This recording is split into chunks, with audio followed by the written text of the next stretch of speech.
I have played video games my entire life, which might be easy to surmise by my channel name alone. Despite this, I have long struggled to pin down what game I would give the title of favorite to. I mean, there's a few contenders, and that's typically what I told people anytime I was asked a question, but I never really had a satisfactory answer, and it always felt really awkward to say that. Recently, however, I've settled on, if not a permanent answer, at least the strongest contender I've ever had for that slot. And that is The Legend of Zelda: Link's Awakening.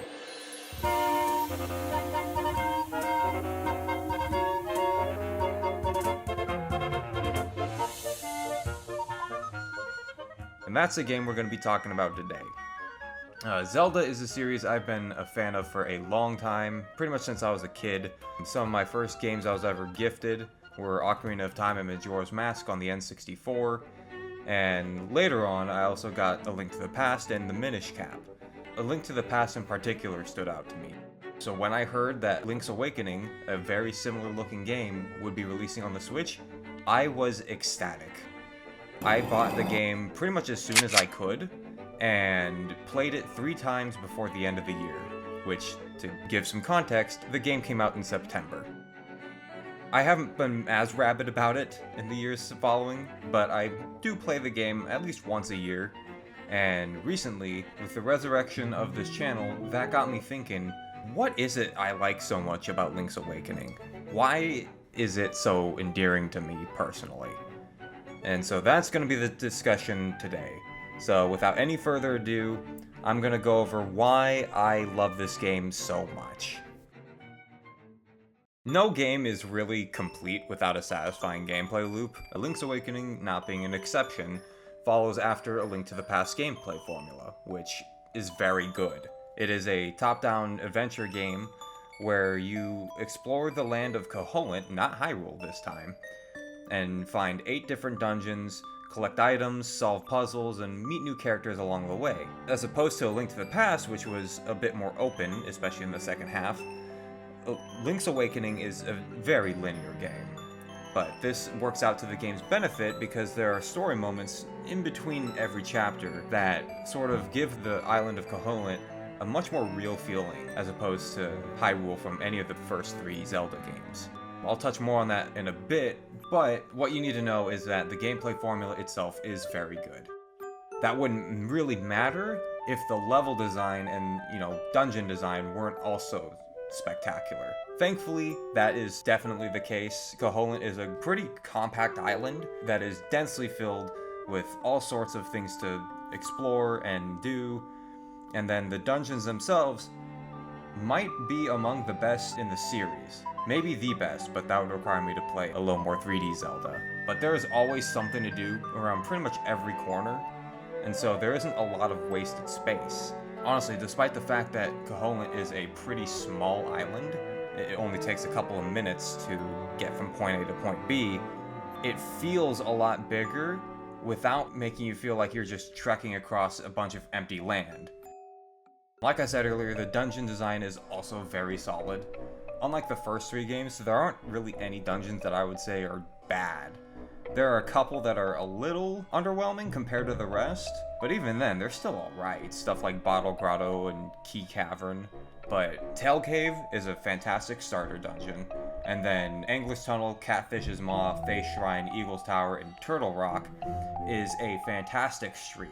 These dungeons do an amazing job of letting you explore, solve puzzles, and do a little bit of combat too. Link's Awakening, particularly compared to its predecessors, excels at making use of the items that you get from each dungeon. Catfish's Maw is a great example. You pretty much run through the dungeon twice, but the second run is a completely different experience, where you're using the hook shot to get to areas you couldn't before. Despite what I just said, my favorite dungeon is actually Eagle's Tower, which is a multi-floor labyrinth where you have to figure out how to collapse the 3rd floor. It's great stuff, and honestly, every one of those dungeons is amazing for it. And then, like I said before, with the dungeons, in between each of them are different gameplay moments that also help to benefit the story, but that really helps to pace out the game a lot better. The gameplay loop in Link's Awakening, though it is very solid, is also backed by one of the most interesting stories in the series, as well as just kind of in any game. The first two Zelda games didn't really do anything story-wise, at least not outside of the manual. A Link to the Past took a few steps further, including a prolonged intro segment, as well as some story bits in the early game that kind of explain why you're doing what you're doing. Link's Awakening takes us a little further, as I said before, but the overall premise of the story is actually pretty simple. You start the game by sailing to some unspecified destination, get caught in a storm, and then wash ashore to Koholint Island. And at that point, a local girl named Marin picks you up and nurses you back to health. From there, you find your sword, and Owl tells you that you gotta find the 8 instruments of the sirens, and that's just how the game goes. However, that sort of overview is deceptively simple. Spoiler warning going forward, I mean, the game's 30 plus years old, but at the same time, I kind of want people to play this game, especially if they haven't before, and I don't want them to be spoiled on this stuff, if it's even possible. So skip to the time on screen now to avoid any of those spoilers. I'll still be here. This is the only warning you're getting, so... Like I said before, the game adds little side quests between most dungeons to complement the dungeon crawling, which is good for gameplay and better for the story. And this is where Link's Awakening kind of focuses most of that story premise. In between dungeons, you'll do many things, including saving Bow Wow from a dog napping, resurrecting a dead rooster so you can climb the Tall mountain range, and also breaking into a castle under siege in order to help an old prince out. This is among a couple of others, but I wanted to give a special highlight to my 2 personal favorites, and this should come as no surprise if you played the game before. The first of these is between Key Cavern and Angler's Tunnel, where you're taken to the Yarna Desert in the southeast, but that is blocked by a sleeping walrus. So Link has to go all the way back to Mabe Village in order to find Marin, because her voice can wake pretty much anything up. Once you actually find Marin, she's on the beach, and you two share a moment together. This is kind of where the game starts to really hook you into the world, because Marin turns from pretty much a Zelda replacement into like a deeper character than most others in the series. And so all the while, she's telling you about all of her dreams and aspirations to sail past the shores of the island and share her love of music to everyone. And on a smaller scale, this happens all over the game, by the way, where the game really wants you to get accustomed to and sort of attached to the characters on the island. And this goes hand in hand with the other key moment between Catfish's Maw and the Face Shrine. In order to find the key to that dungeon, you have to go to a separate temple and face off against an Armos Knight. When you do, that is when you find out that the game is set in a dream. Now, when I first played the game, I thought it was kind of odd that that sort of reveal was saved pretty near the middle, as opposed to near the end of the game. But this is actually perfect, because it allows you to play the rest of the game and think for a while, just really stew in the thoughts of what you're about to do to the island. And when you wake up the Windfish, the whole island is going to disappear, and suddenly a simple premise, like I had mentioned earlier, becomes that much deeper. And that ties perfectly into the main story, where it becomes a quest of trying to escape an island into an existential crisis. And it makes you think if what you're doing is even the right thing to begin with. Me personally, I think the text clearly supports the conclusion that what Link does is the right thing. But the fact that it even gives you a moment to pause is well above the mark of most video games.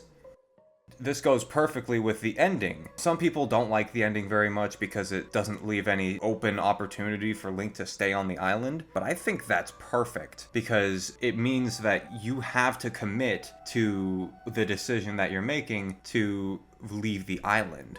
Listen, this isn't some sort of literary analysis of the game. I just think that that stuff is awesome, and I'll link videos below if you want to see stuff like that. But overall, through how the story progresses moment to moment throughout the entire game, and how it blends in with the gameplay itself, Link's Awakening is a very strong narrative overall, and definitely a high watermark for the series.